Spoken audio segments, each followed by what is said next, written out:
This video is sponsored by Bityard. With over 400 cryptocurrencies to choose from on their spot exchange, dozens of USDT pairs for futures trading, perpetual coin futures, trade commodities like gold, silver and oil, Forex, and major indices like Nasdaq. You can buy crypto from Bityard with over 50 different fiat currencies, using Visa, MasterCard, Google or Apple Pay. If you like, you can use their copy trade facility, follow other traders who will execute trades on your behalf, or become a copy trader yourself. So if you want a bit of that, click the link in the description.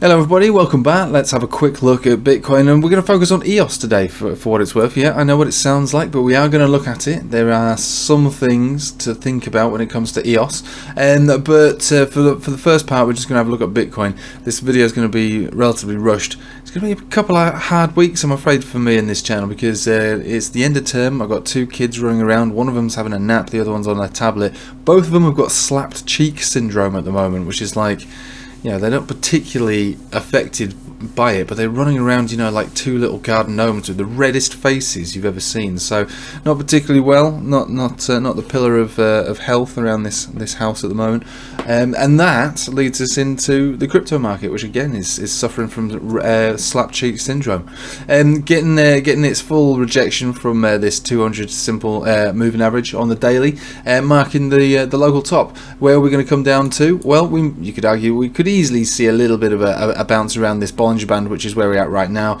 The 41,000 also has a historical relevance to it. We can see that if we just draw a little line out. For trying to not have too many lines on the screen, you know, we do have a $41,000 zone, which does go back quite far, actually, all the way back to this top, these tops, this support, and since it's been in the accumulation zone, it's not really been particularly useful, but we are there now for what it's worth, which for a lot of people would be an entry point, to be honest with you. For a lot of people it is an entry point. For those who want to buy into this zone, I don't see a problem with the $41,000 zone. My first buy order after this sell over here was 40,600, so it's not too different from where we are right now. The second one being down at 35, so it's like I say, it's all relative to what I would call a general accumulation vibe around here. But you know, that remains to be seen, doesn't it? That remains to be seen. So for the moment, yeah, obviously going down, it looks very much like our conversion baseline is going to be cancelled out at this stage. So that was generated here at this candle. The cheeky span is touching the price at the moment. We've not yet closed. We could sustain, you know, this level and get away with it. Anything above here would be okay, but we've got the blue more or less about to touch the red. This seems like it's an inescapable situation right now from that signal. So like I say, we'll see how it goes.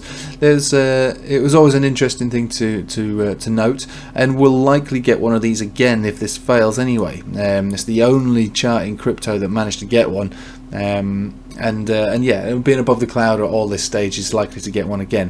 However, if this one fails, we're not likely to be getting one for at least another month. I would say at least a month, 6 weeks, maybe a couple of months. So yeah, it's going to stick around at this level.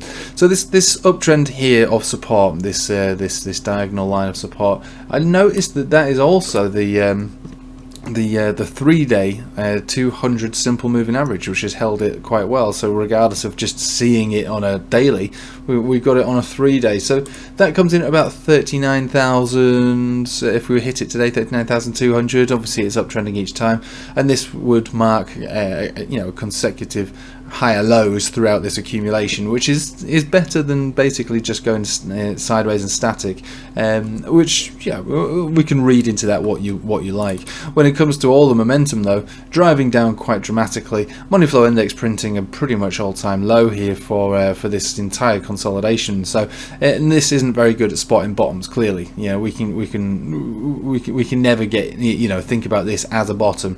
This tells you that the sellers are just, you know, oh, sell this stuff, get short of it. I can't take it anymore. Sell. It's much better at spotting tops, which is why we recognized it over here that Bitcoin was particularly overheated, and you know, effectively, you know, saying don't buy anymore, you know, at this level. But we wouldn't be saying top up at this level. But the tops are often much better than you know, spotting the lows. So recognize that for what it's worth. This isn't saying that this is the bottom. This often prints a top, and so we got that.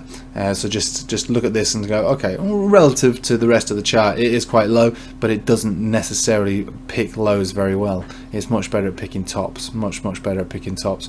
So there we go, on our way down. So as promised, let's have a look at EOS.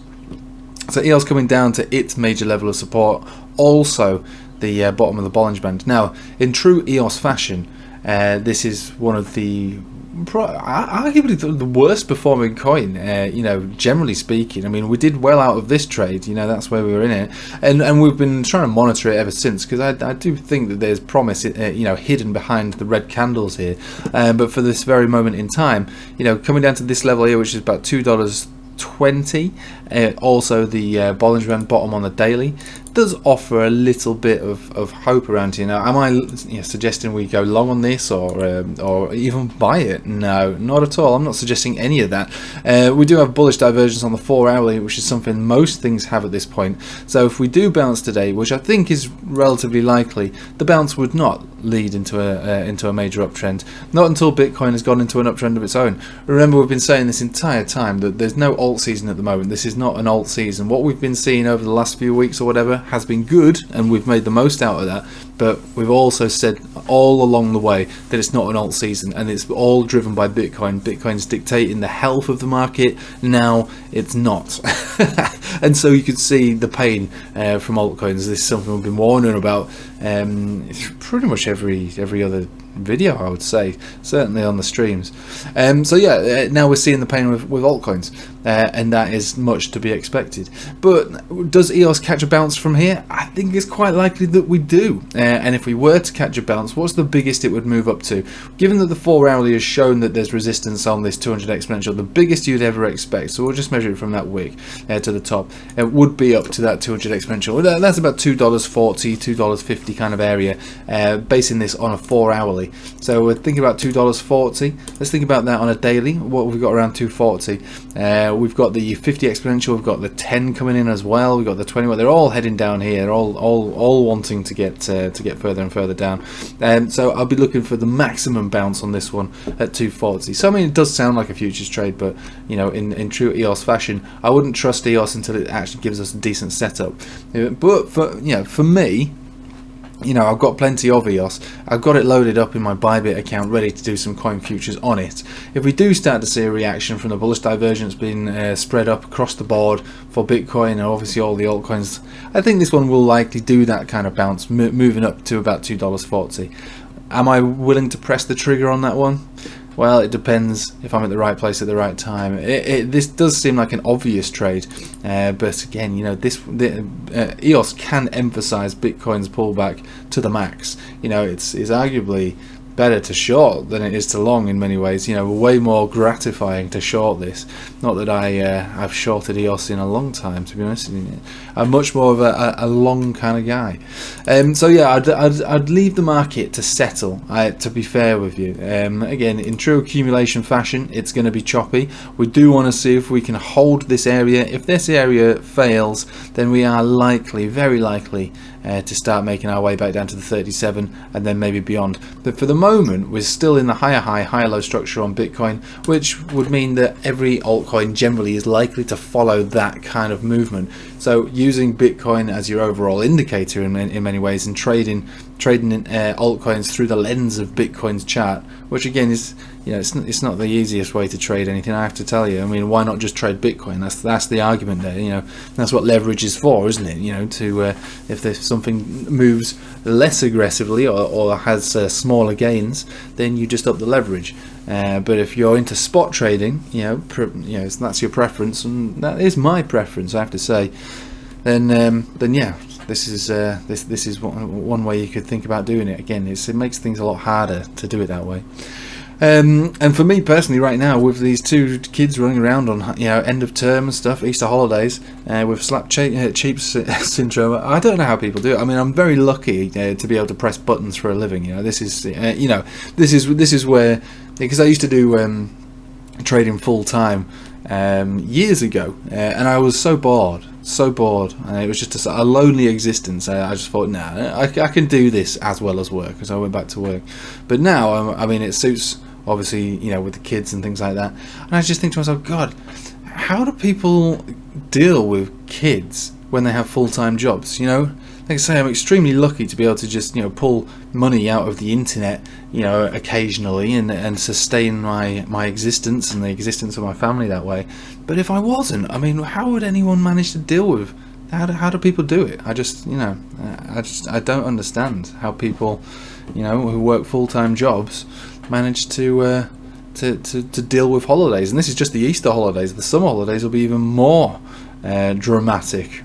So anyway, I've gone off on a tangent, but I'm going to leave it with you there. Best thing to do, I have to say, the best thing to do is to wait and see what Bitcoin does throughout this week. With traditional markets looking floppy, I expect that when the US markets open, they will also be floppy too, which could emphasize this downtrend, pulling us actually down to this trend line today. So we're talking all the way down to basically 39,000. If that level breaks, 37 would be the next bet, and if that breaks, 35. But for the moment, it is pretty much a wait and see how this goes. If we close this candle this level or lower, Itchy Cloud is definitely cancelled out. I would probably say that it's cancelled out anyway, but until we see it get cancelled out, we can't say that it is. So only play the indicators that you see and not the ones that you expect. Still, the overall vibe, one of accumulation, I would say, all within this zone. The major zone being 37,000 to the top would be 52. You could extend that to all the way down here at 32 to 52. All of that is all still an appropriate area to accumulate within.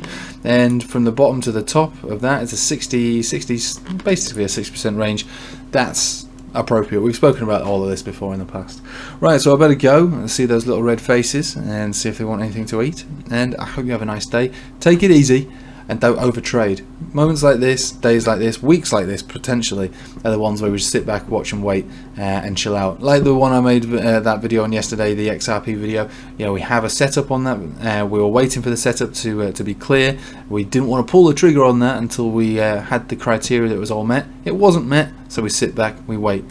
Good things come to those who wait. All right, good things come to those who wait, including big gains. Right, I'll leave it with you there. Thanks for watching, guys. Take it easy.